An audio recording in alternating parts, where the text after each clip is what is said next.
All right, people. It's an impromptu Tuesday afternoon live stream with our new buddy Scott Ailes. Is that how you say it? Yeah, Ailes? like what you drink. Yeah. So Scott, as you've seen in our dry ice series, our series of restoring the E36, which I kind of forgotten because you've had it for a few weeks. I've kind of forgotten a little bit about the car. I mean, my life moves fast, but I'm kind of I'm excited. I'm really excited for the car.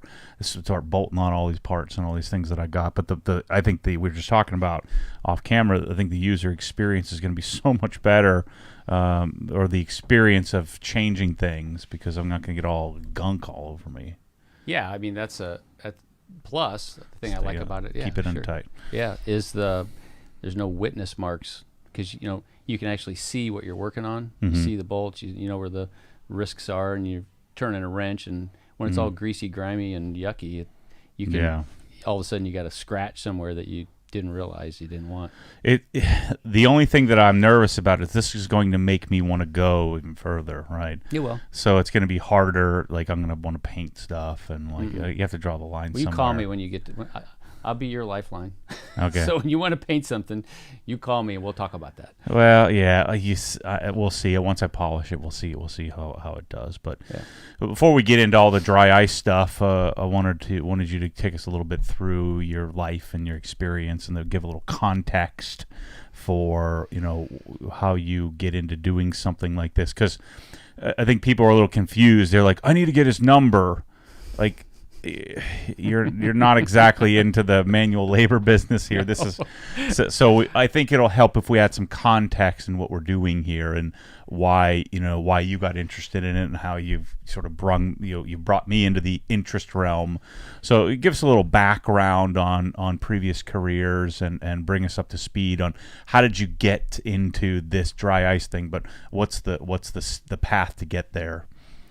Yeah, so I'm gonna have to leave a lot of stuff out because it's right. I've already been labeled as someone that talks too much, so so I don't need to add to that. I problem. will say though, I noticed nobody likes Tommy. None of the Obsessed Garage people like Tommy Farrell, Tommy F. Yeah, but everybody loves Scott except for those that say he talks too much. Yeah, I talk to. I mean, it is. I can't help it. It's just this is the way I explain myself and what I'm trying to do. And so I mean, the short version, I guess, is grew up on a farm in Iowa.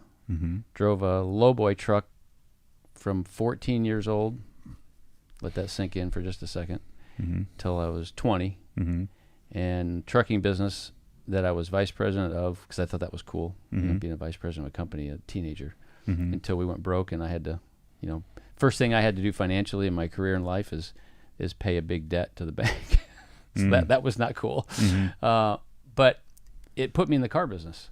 Uh-huh. I called the dealership that I bought a XJ6C Jaguar from and said, mm-hmm. hey, I'm going to come sell cars on Monday. So I got involved in the car business, loved it. I've always been a car head or a gearhead or whatever you want to call it, but had I think our apartment was $500 a month, and my car payments with the Jaguar and the Pantera were $1,600. I can relate to that, yeah. Kind of misguided, and we didn't have a garage either. Yeah. But the upshot is that I stayed in the car business since then, and have had a lot of different diversions. We came to Florida from Iowa on a lark. When CNN started in 1989, they had coverage of Hurricane Hugo, I think it was, in the Carolinas.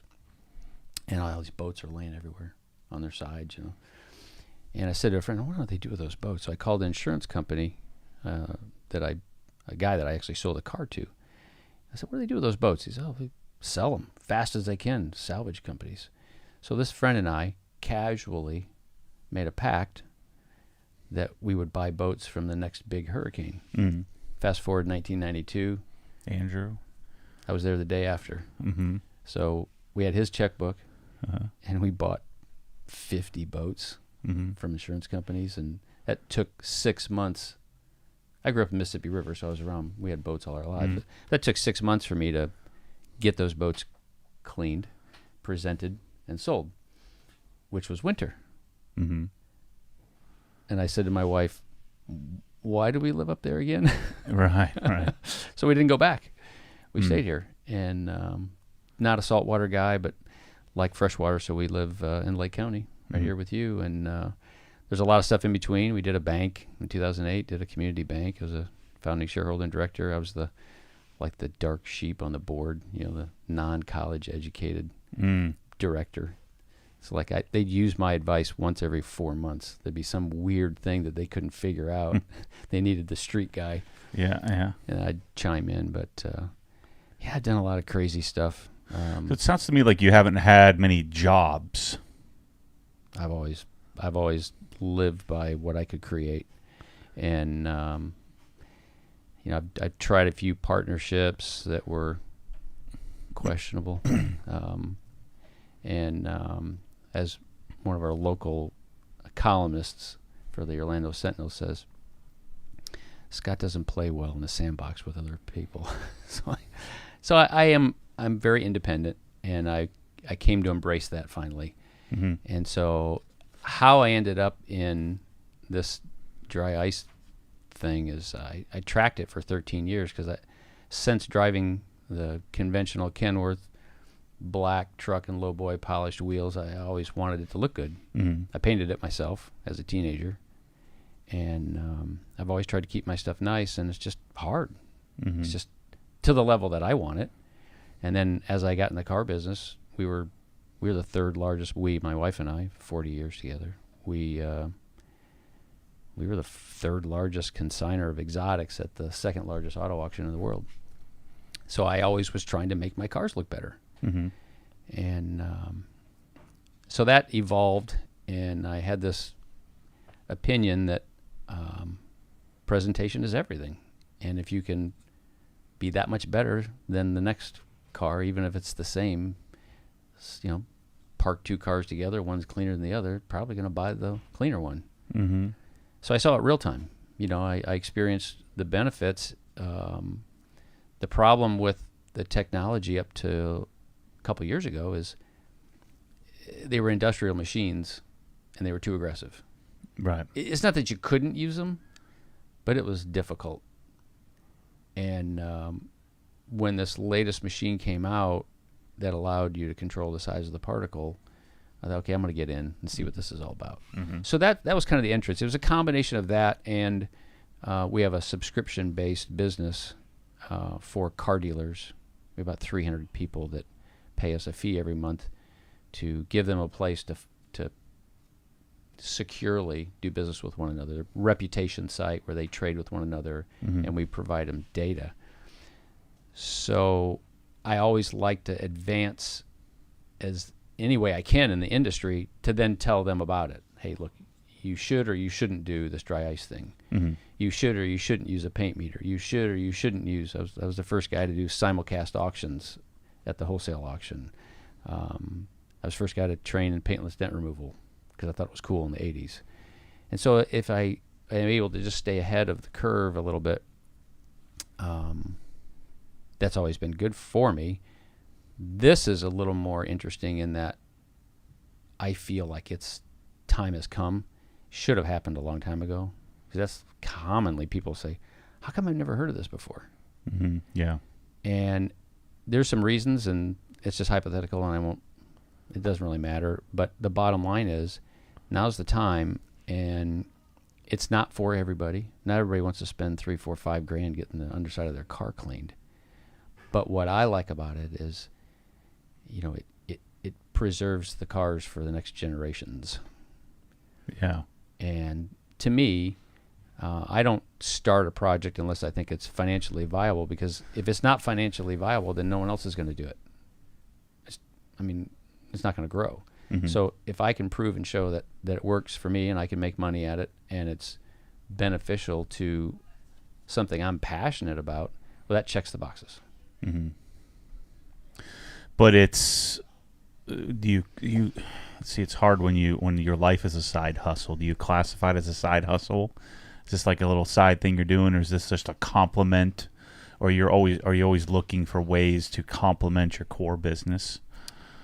I would say complement my core passion. Okay. I mean, because I've been in and around construction equipment, marine. We ended up in 2005 when all those hurricanes hit Florida. Mm-hmm. I called the insurance companies like previous hurricanes. Hey, going to have some boats? And no, we're not going to sell any boats to you anymore. Okay. Well, trying to figure out what I do wrong, Mm-hmm. No, we want you to sell our boats for us. Mm. So we held 4 auctions in 4 different places in the state and sold 350 boats for insurance companies. Mm-hmm. So, my career has always been very flexible. Mm. And when I see opportunity, then I'll pursue that.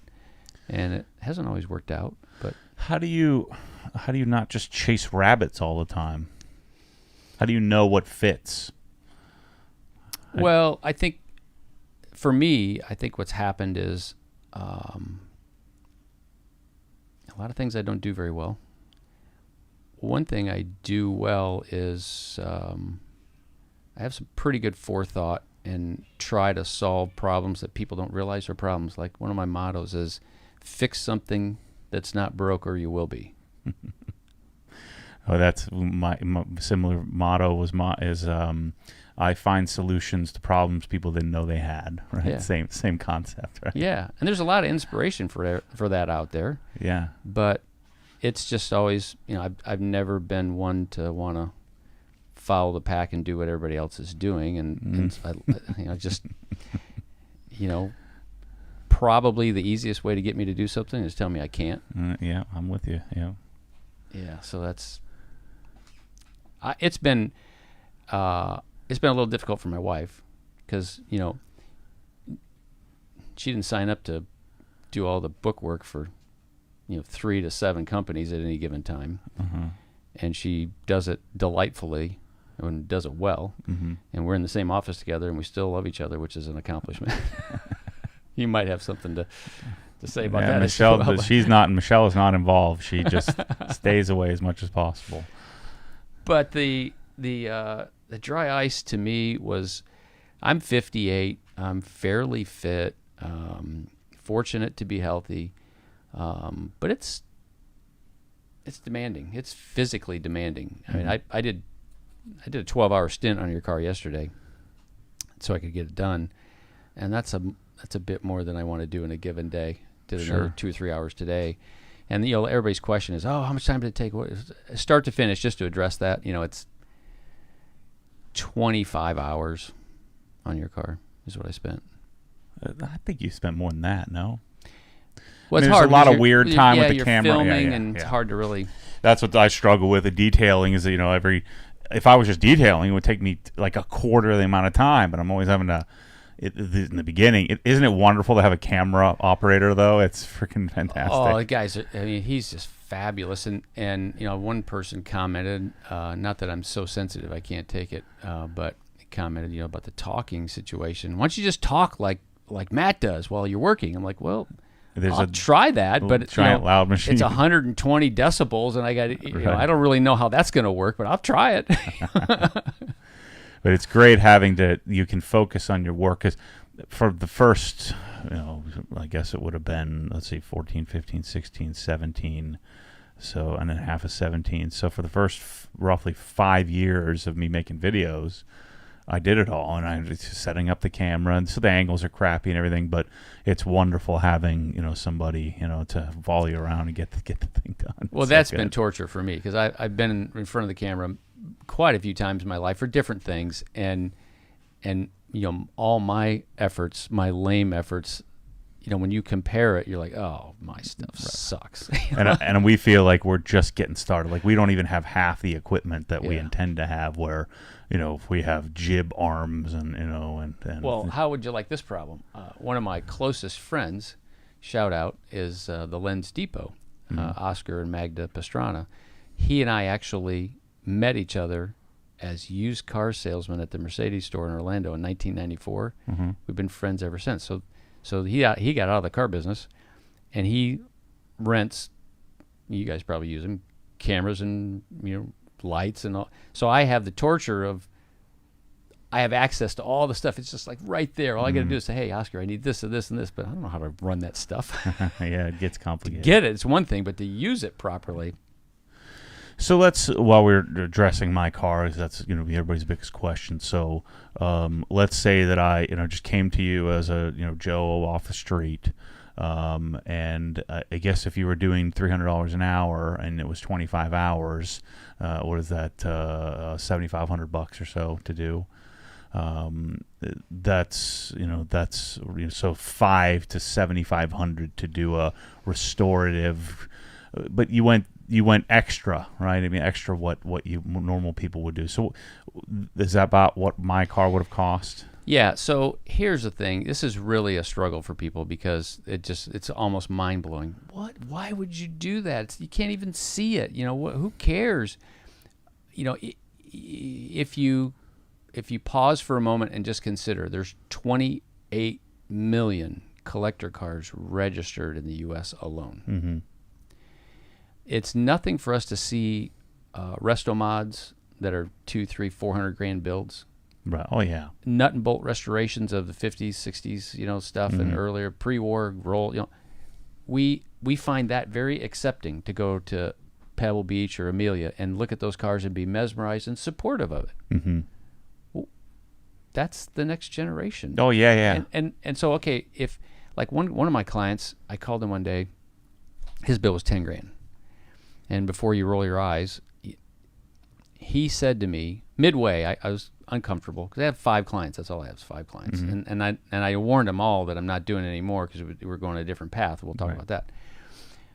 But I called him because I'm at $5,000. I says, hey, Neil, I just want to let you know, we're making, pictures. Yeah, keep sending pictures and videos are great. I was like, just want you to know this is, we tried hammers and chisels to get that stuff off. Keep going. I said, okay, well, I'm at $5,000 and I don't think I'm halfway. He goes, no, it's okay. Yeah. Watching the videos you send me is better than Game of Thrones. Right. But here's why he said that. Scott, if I take that to a restoration shop, it's 6 to 12 months to get it in line. Mm-hmm. Then they're going to take it apart and they're going to break stuff that I can't buy anymore. Right. And it's not going to be original. That, and then even if they do fabricate, they're going to charge, it's going to be $50,000. Yeah. It's going to cost me $50,000 to make that car look like what you did. Right. Granted, I told Michael I was going to mess with you. I was going to put a big dollop of grease in my palm today. When I walked up, I was going to shake your hand and say, see, you can't see the dirt here, but so you reach up in behind pieces and parts of the cars that we do, and there's dirt there. So I guess the next step would be to take it apart. Which I think you were at my shop when Tommy was there. We had a client bring a 1991 Porsche part by part. Yeah. And we cleaned every single part. Yeah. And he's loving it. Like you said, it's going to be fun to work on. Yeah. He's like, you have no idea. Because there's a negative, I've dealt with it, you probably have too. When you take something apart and then you have to clean it and it's tedious and your back hurts and it's not as fun putting it back together as... Yeah, that's why like vapor honing, or sandblasting in the past, these things fresh. It's fresh, clean. When you get like a new, freshly, re-sleeved board and sandblasted, long block, or short block, you're like, man, it doesn't get any better than that. Yeah. Just looking at that bare, refinished aluminum is fantastic, especially if it was all grimy and greasy and jacked up from the beginning. And then you see it again, and they, or that has like a new fresh coat of primer on it or something. It looks fantastic. I remember my dad, doing that to his, his GTO, and he took it apart, and then as he got a few bucks, they would go and have another part machined, and then, eventually put it all together, and it looks fantastic when it's all, shiny and new. But that's, Tommy was talking about zinc plating all the bolts. Well, half the bolts are zinc plated, and now they're refreshed.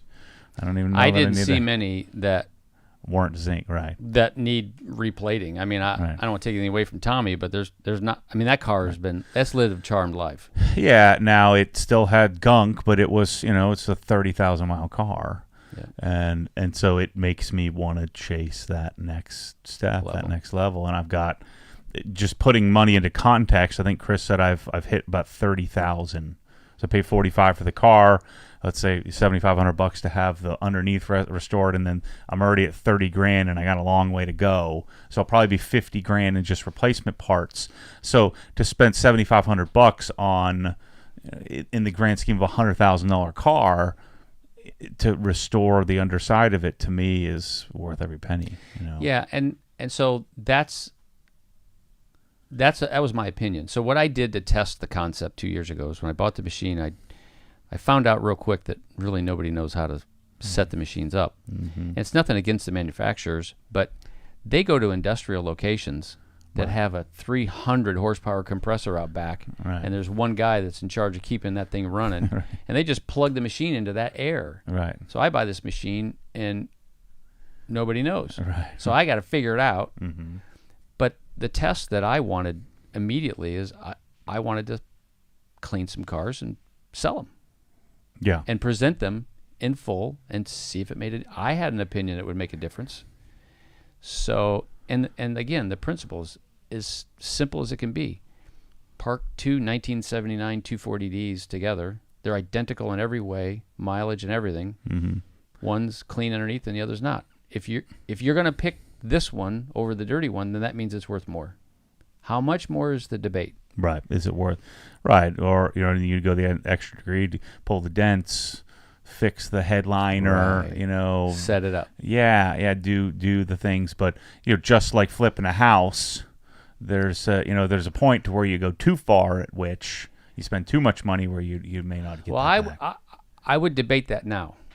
Having been in the business for 40 years, I would say that was more true previously, but I will suggest for consideration that you almost can't go too far now, because there's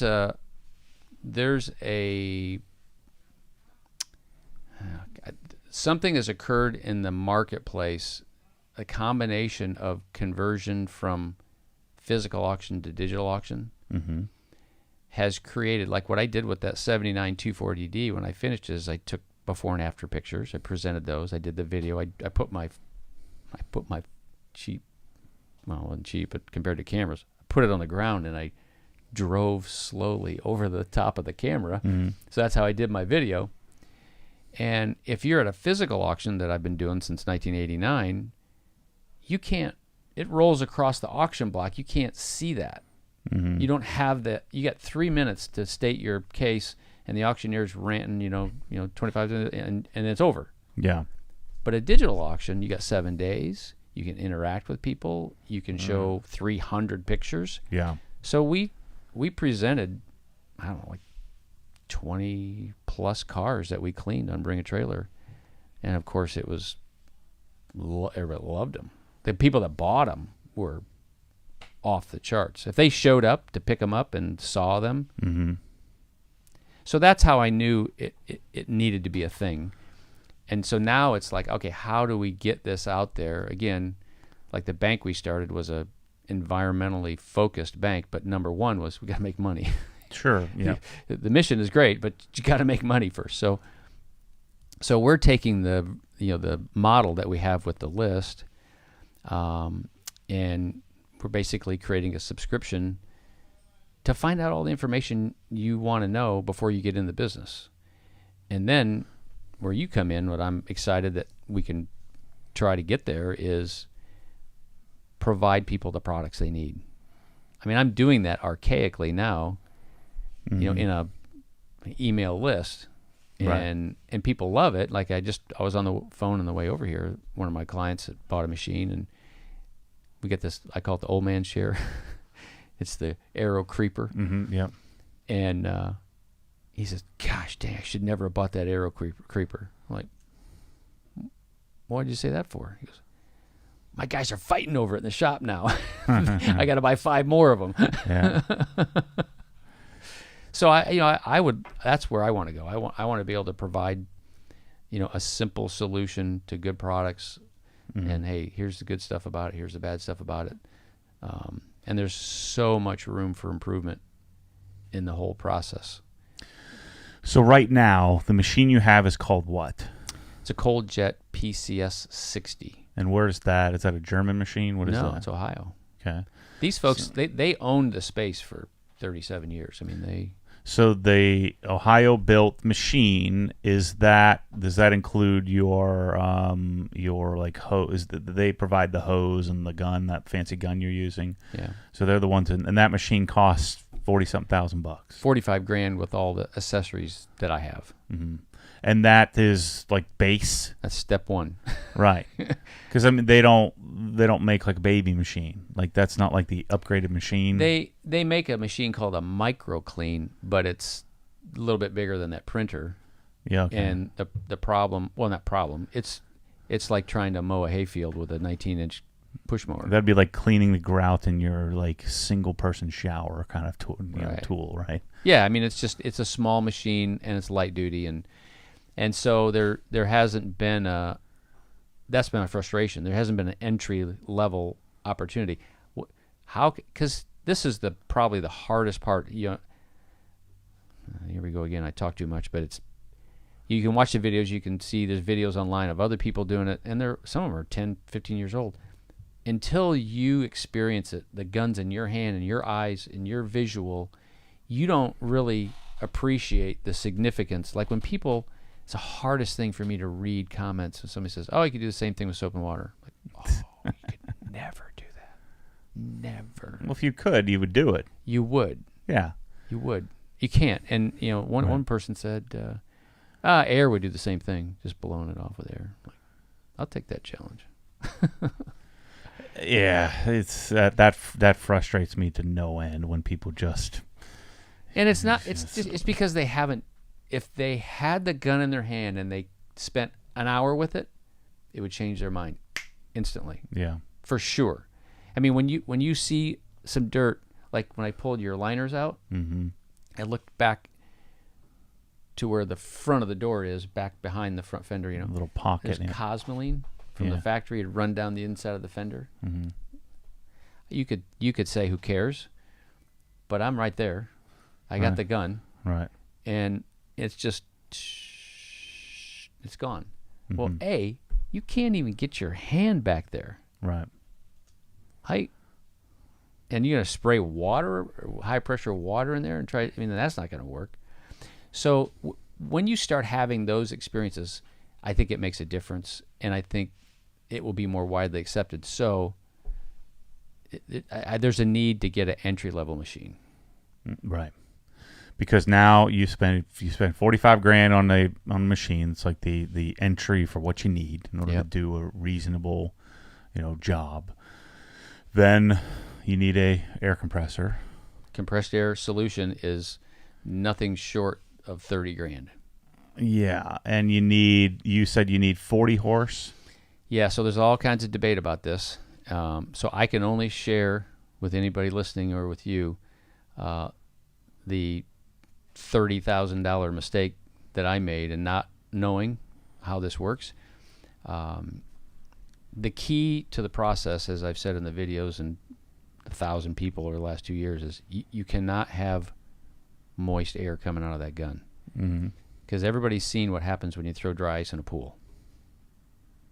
Fog. Mm-hmm. Well, if you have moisture coming out of the gun, you can't see what you're doing. You can't see what you're doing. It's a white cloud wherever you're working.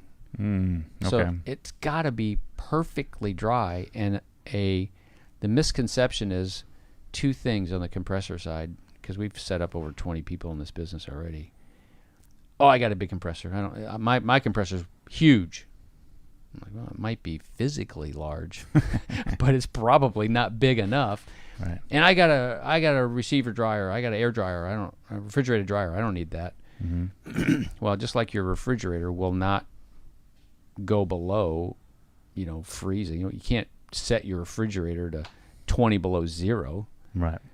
A refrigerated dryer will not dry the air if the temperature is over 74 degrees or the relative humidity is over 44. So in Florida, that's like 98% of the days. Right. So the desiccant dryer is mandatory. And I had a debate with a guy that called me and said, "Hey, I really appreciate your videos." And my lame videos actually convinced someone to go in the business. And he said, "I'm in California. I don't need the desiccant dryer because it's dry out here." I'm like, well, think about this for a minute. If it rains ever, one day, if it rains, is it humid? Well, yeah, but it doesn't rain that often. Like, okay, well, let's just say it rains one day, and you're charging $300 an hour. That's $2,400 that day right. that you don't have access to. You'll never go back and get it. The desiccant dryer is $8,500. So one day pays either 5 times the value of the money or a third of the cost. What about, I guess it'd still be more economical. What about just having a dehumidified, air-conditioned space? I mean, it would be make it more comfortable to work in there. It would be also then make it so that maybe you could, again, you'd probably want it all, right? Air-conditioned, dehumidified, climate-controlled space to work in, plus a desiccant drying system, plus, a wet tank and a dry tank like you talked about. So we're talking about the first tank and the second tank, basically, and with the desiccant dryer in between. Yeah, and the reason why the AC doesn't work by itself for the compressed air system is it's the heat that's generated from compressing the air. Yeah. So if you're sucking in cool air, that's fine, but it's coming out of the compressor hot. Yeah. And then it condenses. Yeah.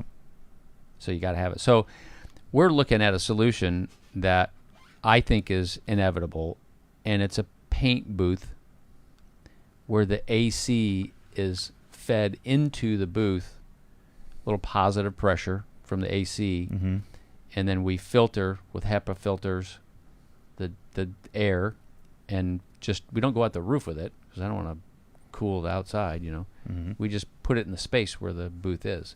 So now you've contained the sound, you contain the dust, and you actually are going to make the booth cooler because it's like the plenum for the whole space. Yeah. So if you want the whole space to be 76, right, then the plenum or the booth is going to be cooler, which is what you want. Yeah. So I think that's going to be the solution. That's going to be the ultimate scenario. What does that do? Well, it's another $50,000. So let's think about this business as two businessmen, right? So because most people that will end up doing this are generally not business people. Forgive me. There's a lot of detailers that watch this. Yeah. If you're a detailer, you're not a CEO of anything unless you have 40 detailers working for you. If you're out, mobile detailing, you're not really a business owner. You're a service provider. So let's think about this from a business and how you convert yourself to becoming a business provider. You'd probably have to borrow money to do this. Yeah, and we have most people would. Yeah, we have that solution too. Yeah, so that's. And so this is where leverage, the lower class of a lower educated American believes that debt is evil.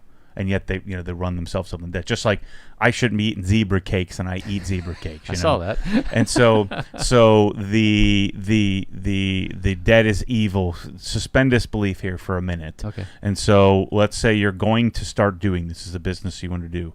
And if you're talking, if you are able to bill out 2,000 hours, which is a normal 40-hour work week, 52 weeks a year, take 2 weeks vacation, so you have 50 weeks, 2,000 hours, $300 an hour. What's that? $600,000, right? It's a pretty good. That's a darn that you'd be in the top half of 1% in Lake County, earners.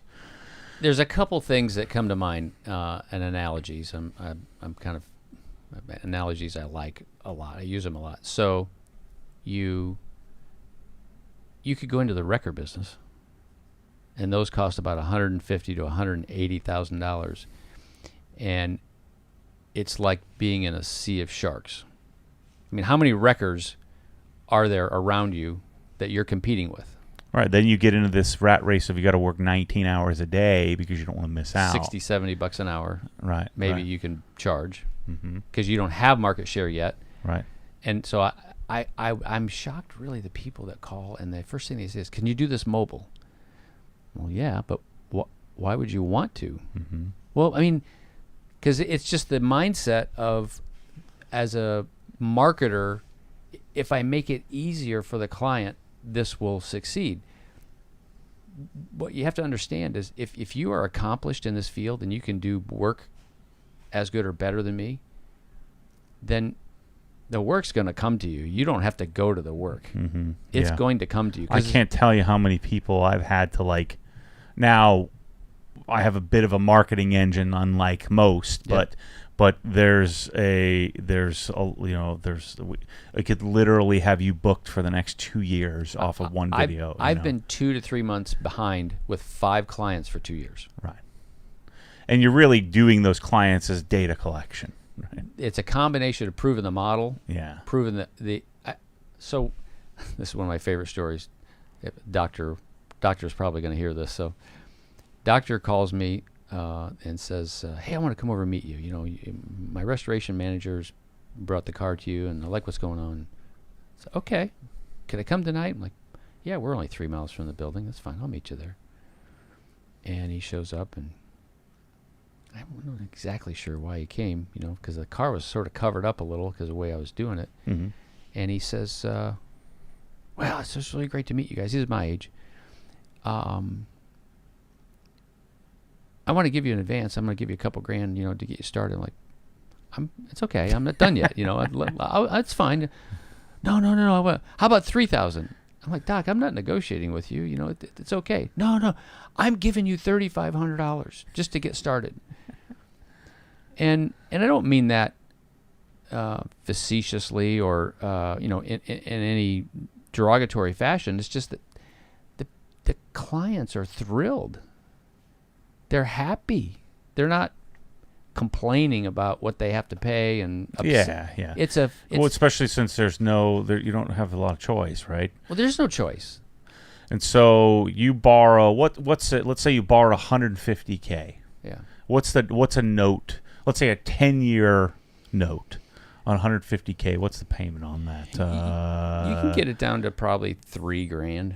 Yeah, $3,000 probably. You know, say money's cheap, 4.5, maybe 5% if you don't have great credit. Yeah. So you're 5% on a $150,000 note, and you're going to have some startup woes, and that you may not have clients, you know, chomping at the bit right away. But call me and say, Matt, send everybody to me because I don't have anywhere to send anybody. And so then you have this business where you put $150K up, and you're charging. Let's say you start at charging $200 an hour. You won't. Right. You might. I started at $225, went to $250, went to $300. So let's say, just worst case, you're charging $200 an hour because your town can't support it. Now we live in Podunk, Florida here, so.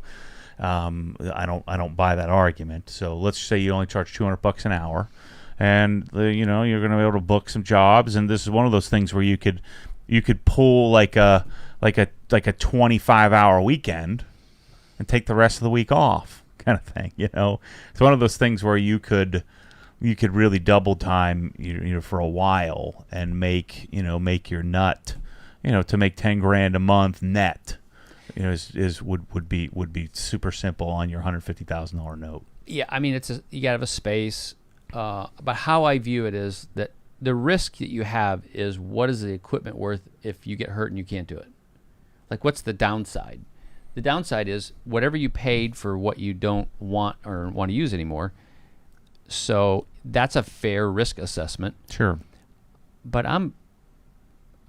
I do it 2 to 3 hours a day, 3 days a week, just as a different style of business, and that's plausible.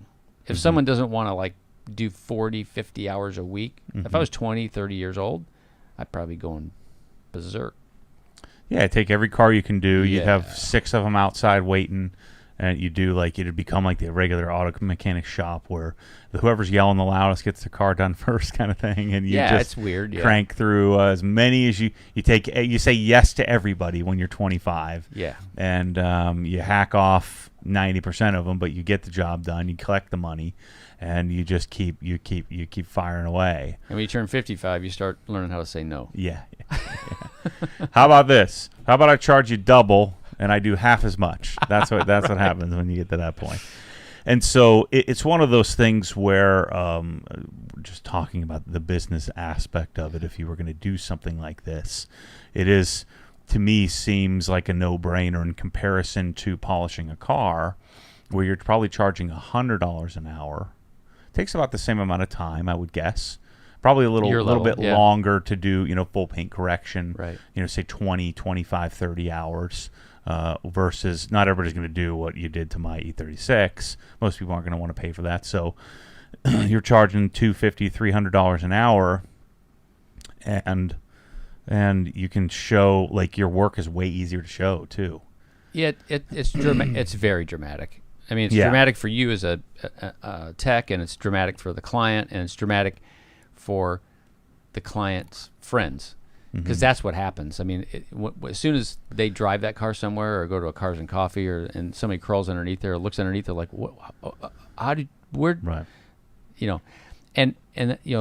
I sold 3 machines and set up 3 companies in Philadelphia, and the guys were a little concerned about, oh, geez, we're right on top of each other, because that's like, competition.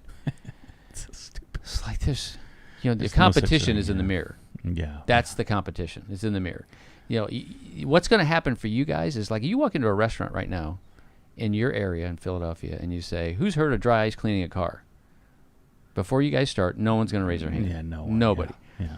And so the fact that all 3 of you are going to be working your own people, right? The rising tide is probably going to raise them all up. They're all going to do great. So the more concentrated, like if you have a friend that can do the other side of town, you guys are going to be feet. I mean, you're never going to catch up. This isn't going to. I was preaching 18 months ago or so, 15 months ago. This concept in an early video I did about are you a 1 or a 10? A 10 is a crazy person like me that sees something like, oh, I should try that, and just plunk down. Don't even try. I don't even test the machine. Don't buy any ice. I just buy the machine. That's a 10. A 1 is a guy that waits till everybody else does it. And he's sure that it works, and then he gets in. And neither is right or wrong. Yeah. You got to know who you are. Right. Are you a 1, a 3, a 7, a 10? And then you can assess where your entrance into the market is. But we're not going to get market saturation for 10 years. Right, where you start worrying about territories and all that crap. Yeah. Oh, why don't you franchise this? It's hard though, but in that blue collar realm for people, they live their whole lives in that rat race of the what does my neighbor have, and who's going to steal from me, and what could I have done instead of what are you actually going to do. And I took a lot of heat for that in the detailing space when I showed up and started making videos and doing it my way. And lots of other vendors would call or dealers would call the vendors and say, "Well, I could have done that. How are you letting them do this? Why are you letting them in?" And they said, "I could have done it." Well, they didn't do it. They had forever. They've been doing it for 20 years or 15 years or 5 years, and they hadn't done anything. And so, I think people, if we can give you any message today, is drop all that bullcrap competition nonsense. It's in the mirror. Your competition's in the mirror. And it is super helpful if you know which way you are on your scale that you made up. Where are you on that scale? It would be helpful if you can recognize where you are on that scale. And if you're not a 10, don't try to be one. Right.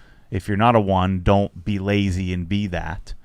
But accept what your position is, and then choose your path, and you can probably find a profitable direction based on that self-realization. Yeah, there's nothing but opportunity in this field. It is emerging. It's way more interesting than paintless dent removal, and that was a thing. That was a big thing. And so, we think being the source of products, a trusted source of products is an opportunity for us, and being the consultant training element on my side, and to the degree that you want to be involved with that, I don't care. I mean, I'm at a stage in my life that I'm saying no to stuff I don't want to do, and I'm picking stuff that I like. And I am passionate about it, helping people advance themselves that want to work, which is a bit of a problem these days. Not a lot of people are really. Yeah, screw them. Yeah, we don't need them. That's their problem. Right. Yeah. So I found a whole warehouse full of people who want to work. Yeah.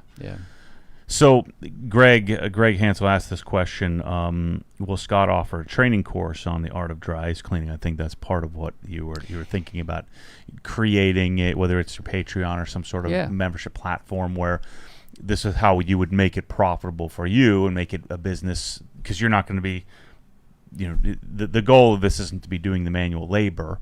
You're doing the labor in order to learn the process, in order to provide the and develop new ideas. I mean, the idea that I said in 1980, it was 87. I had no money, like nothing. My wife and I had just bought our first place, and I went to a buy real estate, no money down seminar at the Sheridan Hotel in Davenport, Iowa, right? Yeah. And Mike and Irene Malin. Mm-hmm. You remember these things in life, that are really poignant. And so I paid $350 on a credit card because I didn't have any money. Mm-hmm. And it said, read the Wall Street Journal for distressed properties. So the next day I bought the Wall Street Journal, Chicago edition. I saw an apartment complex for sale at a sheriff's auction. Uh-huh. I don't have any money. So I called the attorney, acted like I had money. Yeah. I got the packet. Yeah. Called the guy that I met one time at my dad's party and said, hey, you do real estate. You want to look at this project? So we went up and he bought 210 apartments for $240,000. Uh-huh. And he's the guy I came down to Florida with and did the boats. Uh-huh. Changed my life. Yeah. So our idea is very simple. We created a Patreon page. It's like, look, it's $150 for the founding members a month. If you don't want to spend $150 to know everything that I learned by spending tens of thousands, mm-hmm. you probably should keep doing what you're doing. Or you're a one and it's going to be a while. So the concept would be to create a platform where you're sharing the information that you've learned and sell it. Sell the information, sell it for a lot less than what it's worth. It's insignificant in the scheme of the business. Right. You're selling it for a lot less than what it's worth to individuals, and then those individuals add up to volume, and the volume adds up to a profitable entity. Right. And it's kind of like the list, right? Yeah, and then we can scale. We can move into, we have then, with profitability, we can discover better technology. New products, better products. And so if you're a member of that group, you have that benefit. And, we'll create a map. If you're in the business, you're on the map. That's precisely what I've experienced with Obsessed Garage, is that my product curation and now heading into product development, the speed at which I can do that, because of the leverage that I have with all these humans. You and I are sitting here jerking around on camera and, just having fun. And those guys are out there, providing leverage. Yeah. So that way, when I am off of this, I can go and dream something else up and figure something else out. Yeah. Or make another connection with somebody. We're going to develop a new product. And the thing that intrigues me so much about this is that I know that every single person watching this podcast or listening to this podcast that we're doing, I know every single one of them, if there was a economically viable way to do dry ice cleaning, that they would do it. They'd enter. Yeah, 100% of them. Now, depending on what everybody has a different, 1 to 10 price point entry, right? And so I think today the vast majority of people, only the 8s and up, are gonna opt into something like this. But it's something that if we continue to develop it, and if you show viability, then other companies come into the market and start to provide viable options that then can drive the price down, drive volume up, and that's the age-old story. Yeah, and I will say that there's not going to be much of a race here. It's not like there's a bunch of people going to be racing against each other, because it's, if I haven't said it before, I'll say it again. It's physically demanding. If you've ever run a sandblaster or a 3,000 plus PSI pressure washer, picture that same tool in your hands, and you're trying not to take off a BMW sticker on the transmission. Right. So, I mean, if you're doing it at the highest level, that's where you can make $300 an hour. If you're doing, like I've done work for people that had their cars dry ice cleaned. They fixed their, Yeah. Well, it's not that they there was one that definitely damaged the car because they took finishes off and we had to fix that. But, less is less. Well, I'm going to be candid here, more candid than you would. Here's why. You're a rich, smart dude, and the other dude who did it is probably just a worker from some other not so smart but had enough money guy to like build a body shop or something like that, who's not passionate. Somebody, it's not even the rich smart, it's the passion part. Yeah. It's you've got to be. I sold these brand new. I sold these cars as a dealer when they were 6 months old. Right. You've got to. This is why I made this one comment a long time ago, which one of my all-time haters loves to bring up. He emailed me and said blah blah blah something about detailing and how do you get good, and I said, because I have means, because I have passion, I can get better faster than anybody else. Yeah. So I would argue that you've gotten better faster at dry ice cleaning because you've had means and because you're passionate. Not everybody could buy a $30,000 air compressor and screw it up and then have to punt a bunch of stuff. Same thing with me. I've been able to fly all over the country, learning from some of the best detailers on the planet. Learned how to wet sand, and learned that I'm not any good at it and I'm not going to do that. But you're an aggregator. Right. So I argued that if I wanted to be a world-class detailer, I probably am a world-class detailer. I just don't have enough hours behind the machine to really be classified as a as an expert. But I would argue that if you have means and you have passion, you can circumvent the system. You can move faster than somebody who's just doing the work. Well, So I mean, you're dead on. I mean, think about it. 2 years ago, I was 56. Who do you know that's 56 years old that decides to take 2,000 square foot of a space that you're on the verge of selling, which I ultimately did 6 months later, that I'm now moving out of, and say, oh, let's just throw $100,000 at this and see if it'll work. Mm-hmm. Not that I don't. I mean, God bless my wife for putting up with me for 40 years. We started in the hole. I mean, we started our lives together negative. Mm-hmm. We didn't start like at zero. We started at negative. Right. And we just worked hard. But that's life. That's the way it goes, and that's the American dream. That's what we all aspire to be able to do, and so this.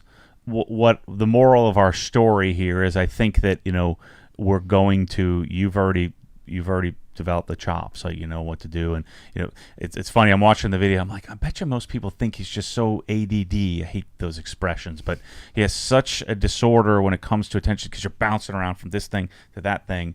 And I said, I bet you that's what people think, but really it's about temperature control, right? Because you learn that holding it on one spot, because everybody wants to see that, those ones you see the videos where the guy's just painting the whole thing and everything just magically goes away. But on a car like mine, it doesn't work that way, and so you're like jumping from here and then jumping at first. I'm like, what's he doing? Just get that spot. And then I realized there's some trial and error there. There's some he probably blew through something in order to figure that out. Well, that's why I started with my own cars. Screwed up all my own cars first. Right. And so the moral of the story here is that all of this data you've really been gathering and learning about the process, you now have a system that you could teach people how to do it the same way. Through the learned lessons. The answer to the question is yes, we do that. Yeah. And then the other thing is you can build a training platform to share your findings. And then the third thing is hopefully we have a slightly more economically viable solution coming, which is going to be more like 10 to 20,000 rather than 100 to 150,000, which can achieve a similar result. If it's applied properly, it has a value that's less, which was what you would expect. Sure. The value is less, but it's still more than general detailing, and it has a finished result better still than anything else. Another question I had, so when you get 500 pounds, what does that cost? Well, it started out at 27 cents a pound. Now it's 40 because of COVID, because they got to ship the vaccine in dry ice. So it's vaccine. It's only a couple $100. Yeah. Oh shit. Somebody gave me crap. I thought it was thousands. Somebody said something about just clean the car. Quit talking, right? So I did a video of cleaning my driveway. I said, here, watch this. This must be what you want. Yeah, you have the same gene that I have. This strong sense of I'll show you. Well, I mean, it's like, come on, I've had over 1,000 discussions with people about what's possible here, and I'm fortunate to have met Tommy, and then through Tommy, you. It's like, okay, now we have the opportunity to have an aggregation of this information that I'm disseminating out to people so that they can decide if they want to get in, instead of me having 1 2-hour conversation with 1,000 people. Yeah, we can just say, go watch this. It's the same thing with me. Like when I'm talking all the time, but I don't do customer service. Yeah. Because to me, customer service is synonymous with entitlement. That you're entitled to something. Yes, that's No. We're in this together. And I don't have time to talk. I had a guy call me 3 times yesterday. 3 times. And I just knew. I knew it. First of all, you have to like Google search it, because I don't publish my phone numbers, not anymore. Right. We don't have a phone number for the reason that it's a waste of time. 95% of the time. So he called me at 11 in the morning at like 7:30 a.m. Left me a message. Hey, I'm looking at your store. I'm thinking about buying some stuff. I'm like, oh, that guy's gonna buy nothing. And then the second one was, and this is me. I don't generally judge people. I assume everybody's going to buy everything. But you're a human being. You're going to do it. I just know. I know in my heart. And so then he calls me again at like 10 a.m. And finally he calls again at like 11:30, and I text him. I said, look, man, you got to email support@obsessedgarage.com. You get in the queue. We have this very sophisticated system we work through. And it works. And it's, you're not going to get answered in 2 minutes. And then he says, well, it'll just take 1 second. Sure enough, he wanted me to tell him what coupler goes on the end of his garbage pressure washer that, like, I've tested every one but that one. And he wanted to talk to me on the phone for 45 minutes about an $8 coupler. That's why I don't have a phone. Yeah. And so the idea is to aggregate the data. We've already compiled it. You've already compiled it, and now you're sharing it in the form of video content. And so what Scott and I will be working on is a way to bring that to market. Yeah. Because the way we would make money is if we sold darn machines. Yeah. The way that Scott will make money is to share his knowledge of at scale and teaching people how to use the darn thing. It doesn't do any good to have the machine if you don't know how to use it. Yeah. And the other part of it is brand. And so I want people that own a car like yours. Okay, I want my car cleaned. How do I know if the guy knows what he's doing? If you find a guy in your town that says, I do dry ice blasting, well, so I definitely want us to consider being, okay, here's who they are, here's the equipment they have. Yeah. It's not a stamp of approval. You got a better chance. Right.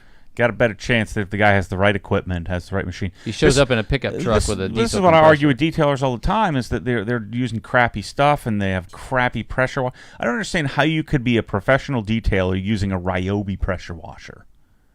Your job is washing freaking cars and you're using garbage. Yeah. Invest in yourself. You have to. Don't go out and run yourself into debt where you can't make the payments. Well, I mean, think about this, Matt. I mean, you know this. I'm my first mortgage, I bought a condo from a bank for $63,000, I think it was. It was a repossession. My first mortgage was 15.5% interest. Right. All right. You early business starters or people that think about getting in business right now, it doesn't get any better than this right now. Oh, yeah. Yeah, but, it's just dry ice is one of those things that if I was detailing, after learning this from you, my gears are turning, because I turn 20 of you away a week. Like, just freaking, I can't do it with everybody, because everybody wants to, like, let's just partner up and we do this. Yeah, let's do. Like, I just can't. I need to stay focused on what I'm interested in. Yeah. And dry ice is one of those things that if I was like Rex, I talked to Rex and said, you need to stop freaking polishing cars and start doing this immediately. It's easier. It's more capital intensive. Tell you what, I'll buy the machine for you and split it with you. Yeah. Until you pay me back. Yeah. And plus interest. It's that simple. It's that easy to do. And it'll be a layup for me to do something like that. And if we can come out with a $15,000 or $20,000 solution, I know that if I had I'm thinking about a couple of guys that are building like 2,000 square foot garages. Like one guy's in Wyoming, another guy is in Alberta. We have all these people we're doing all these garages for. We'd put a machine in for sure. Listen, to be able, the the part that you can't appreciate until you've had it in your hands is when you clean something with this process, you see the dirt, you're like, oh shoot, I missed a spot, and you go, shh, there. Yeah. And you any other time, you got to get it all wet again, Right. and you got to wipe it down, you got to blow it out, and or what you do is you just don't clean it. You're like, oh, I missed a spot. I'll get that next time. Mm-hmm. And when you start taking cars apart and taking this, let me tell you what's going to happen. Yeah. You're going to pull it apart. You're like, hey, can we get a machine set up here so I can clean this part? Because you stand over one of those old. Remember those old. Yeah, so I mean, for things? me, I'm at the point where it would be a luxury that I'm going to get, at some point here. The other thing, in talking this theme of, staying, sort of in your lane and things being complementary, is you need an air compressor in your garage anyway. So the beauty of it is you're going to have this beautiful dry air you can use for other things. Right. Now, you don't need a 40-horse air compressor to fill up your tires, but if you had one, you'd use it. Oh, trust me. I've got one. it's use very it for convenient. anything. Yeah, you'd have all the pneumatics. You'd have everything you need. Then you could power your lift, and you can do everything in the system. So, what you're going to see from Scott and I over time here is us figuring out how to make this viable for others to do it. And the reason why we're going to do that is because we can make a freaking $1 zillion selling the equipment and selling the data, selling the stuff on how to do it. And so that's why I wanted my freaking E36 done. I didn't want anything to do with him. I just want to pay him. No. And Tommy's like, no, you got to meet him. I'm like, I just want him to do my car. I don't care what it costs. I'll pay $10,000. Just get it done. Yeah. That's all I want. And then he's like, no, you got to talk to him. I'm like, all right, fine. Whatever. And then when I saw it, I'm like, okay. And you and I have, what do you say? Everybody says you're my big brother. Similar diseases. Yeah. It's like you're my skinny big brother. I love that the reference of George McFly, but the cool George McFly at the end of Back to the Future 1. I mean, I've learned. The comments are a kick. Like, what did I learn? Oh, I've coined a new acronym. WOD, a WOD. What is weird old dude. Oh yeah. I'm a WOD, and my friends are like, "Don't tell anybody." My kids start calling me a WOD. I'm gonna blame you. And then, well, Keno. I never heard of Keno before. No, what's that? And a Keno is someone that is oddly interested in doing mundane or unpleasant tasks. Like, okay, chuck that one up to the new. Well, my latest thing, because I'm on a major fat streak, is they're calling me Obese Garage. I saw. So it's time for me to get my crap. I literally just hired somebody to start cooking my food again for me. I'm on it. Yeah, you go back to my original videos. I'm like a skinny little dude. Listen, when I was driving truck, I thought, oh, this is great. This is a conventional Kenworth with a 50-ton lowboy trailer, manual steering wheels this big, You'll keep you in shape. I'm like, oh, I'm gonna bulk up, right? That just made it harder to drive the truck. I never got muscular from that. Drove me crazy. But I did get. Somebody said something about my forearm flex. Yeah, like, you get all. It's from the gun. Look at. It's the right hand. It's running the gun. All right, we're getting sidetracked here. I'm tired. I need to finish the Tesla. Thanks to Scott. More videos coming on the completion of the E36. I'm going to get the car up in the air, and I'm going to walk through, and show you. We're going to make some really cool, videos showing that, and of course the E36 project I'm going to be digging into, and makes me want to buy another car, and then actually. Well, here's what happens. You'll have the same disease I do. You start using the knowledge to buy. You're like, wait a minute, I know exactly how that car will clean up. Oh yeah, it changes how you look at a car. Somebody says, "Oh, I'll send you some pictures." Like, I don't want to see the top side. I want to see the underneath. Send me the pictures of the underneath. And then I was like, no, I don't want that car.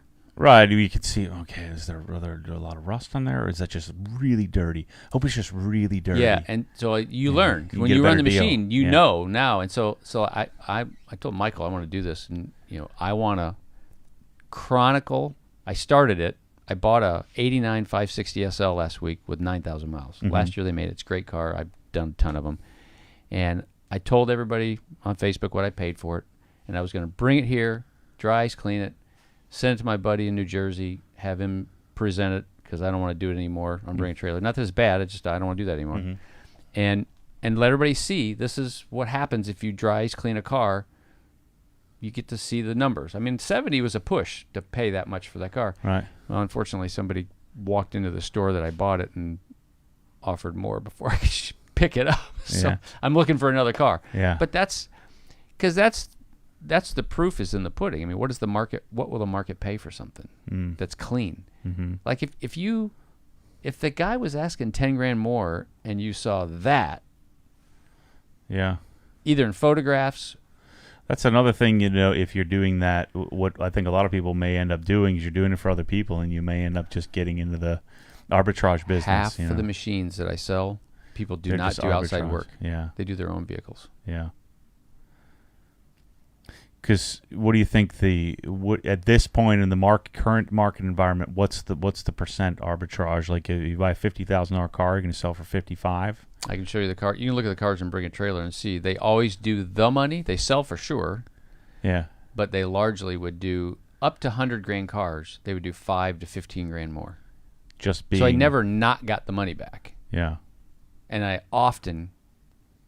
Now, granted, you're going to have to amortize the machine. Depends what your amortization schedule is, right? Well, how many cars you do, and right, yeah. How long, are you gonna assume that note, Right. that for that equipment? What's the life of it? And lifespan? Yeah. of course, you're going to depreciate it, and so you'll get some tax benefit from that as well. But if you're a good operator and you're making money, it's an interesting path that I think a lot of people were probably considering. Well, here, how about this? So, my son went to SCAD. Mm-hmm, sure. Right? Savannah College of Art and Design. Yeah. Passionate, fashion guy. He graduates, spent probably a couple hundred total. Mm-hmm. Room and board, everything. A couple $100 grand for his education. Mm-hmm. Gets a job. He graduated last spring and still got a job, got a signing bonus, and is making 53 grand a year, starting as a fashion designer for Abercrombie, right? He's got $200,000 debt. He's not making $300 an hour. Right. Yeah, he's making $25 an hour. Yeah, and the entrance, I mean, the debt is one thing, but the entrance costs probably aren't 10 grand. First and last month's rent, first payment on the financing package we have is first month's payment. That's it. And first load of dry ice. So, I mean, it's not like the entrance is that unachievable. Yeah. So it's what else you going to do? What else can you, in a course of a couple of months, start to finish? It took him 4 years.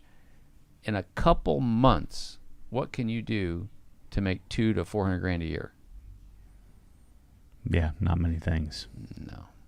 Well, if my Facebook feed gives me any indication of how many people are getting stimulus checks, if you're getting a stimulus check, that means you're not making $200 grand a year, right, as a family. So, if you're a dry ice guy, dry iceman, there aren't too many PDR guys, getting stimulus checks because they make too much money. That's right. And these are a lot of times guys that didn't go to college. They didn't. It's a path. It's an option. Yeah. Now you'd have to, but you don't do it unless you have a passion for it. You gotta have a passion for cars. Yeah, if you don't understand the cars, that's a problem. I tried to train a young man that was an exceptional human being, but he didn't understand the cars, and that's a problem. Yeah, he didn't see the If you're value in a part, or didn't know the ink print, or how to read a customer, and understand what the customer wants. I mean, if you're a tractor guy, then do tractors. If you're a motorcycle guy, then do motorcycles. But know your product, because if you don't understand the client either. I don't know how we got all sales pitchy on this, but I just think it's I don't get anything. Well, I'm not. I just it's one of those things that just seems like a layup to me, and I don't have any interest in doing it. So it's like I'm telling everybody else to do it. I'm not doing it. Done doing it because I'm just too freaking old to do it. And so don't get your hopes up. You're calling Scott to get him to do your car. That's not the purpose here. No. The purpose here, the reason why I did my car is so we can learn more and then start to reach you guys as an audience, and then find a path to providing machines. Yeah. Because I think if we can figure out a system that's like 10 grand, and if you live in New Jersey and you can clean your car in the winter without having to use water, it would be transcendent. It would change people's lives. It's not even that. I mean, it's also the West Coast. Go to your local politician on the West Coast and say, you're not allowed to use water. I'm not using water to clean things. Yeah. Guess what he's going to say to you? So I'm interested not so much in the detail or business model person. I'm interested in me. I'm interested in the guys like me that would spend 20 grand on something.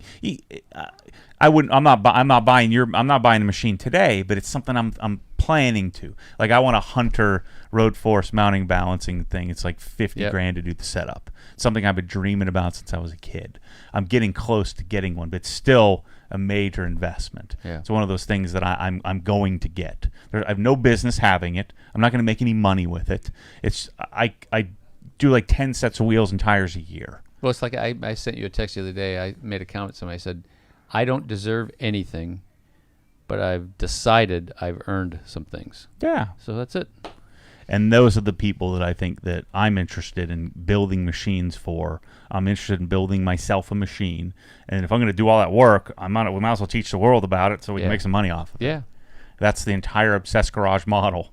If I'm going to do some research on it, I'm well suited to do that. I might as well then sell it to some people. Yeah. It's a Type C salesman, Yeah. instead of Type Real A. world. Yeah.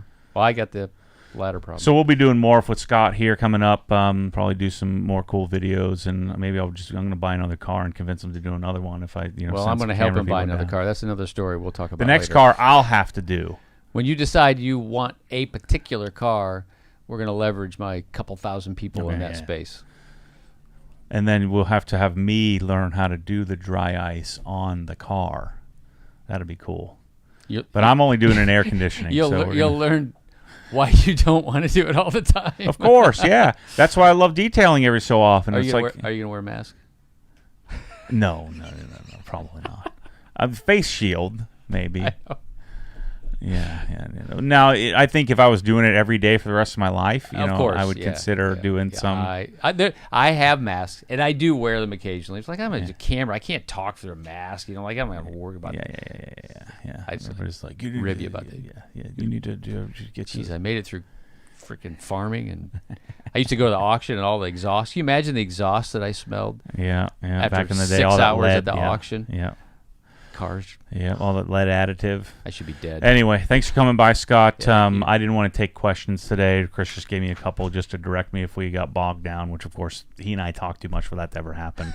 But we'll be talking more about some potential machines coming out, some compressed air solutions. We're gonna work with FIAC and Werther and also probably Kaiser and some other manufacturers as well about creating solutions, and then we can build upon the air compressor to do other things in your garage too. So anyway, thanks for watching, listening if you're on the podcast, and go check out, what's your channel? It's just Scott Ailes, right? ALES? Yeah, Scott ALES on YouTube, and then we have Patreon. Is just Patreon.com/Dryce Man. That's our DRYCE man, MAN. Dryce Man. And then also on Instagram as well. Yeah, he coined that the Dryce Man cometh. Yeah, so he's an old man trying to get cool on the trying to get hip with the old social media. I think I'm the old man learning why I'm not cool on social media. That's I'm just coming to terms. Well, you don't have to be cool. You just have to know how to use it. That's all. That's true. Yeah. So anyway, thanks for watching, people. We'll catch you on the next one. Take care. Oh, good job.